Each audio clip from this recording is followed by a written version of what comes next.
It's a very rare down day for the Prime Minister on an international trip, with Mark Carney having personal engagements here in Sydney, then preparing for meetings that he has tomorrow with business people in the Australian financial capital.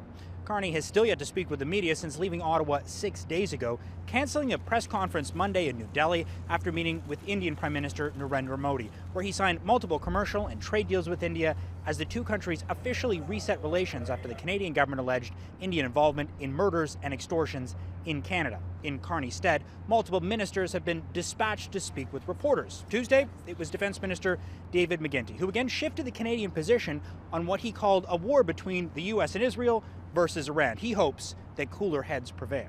The Prime Minister and the government decided from the beginning of this that we would support this incursion, but we're also calling for a diplomatic end to it.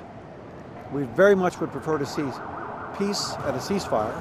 The call for a ceasefire, another evolution in Canada's position, with Carney saying in India that it was up to Iran to de-escalate the situation. McGuinty is still critical of the Iranian regime, but stopped short of saying if Canada viewed the U.S. and Israeli strikes as legal. The Ayatollah Khomeini has been for many, many decades a very, very powerful force for evil in Iran and in the region. The minister would not specify how many Canadian troops there are in the region, but said they're all safe and haven't been involved in any military action.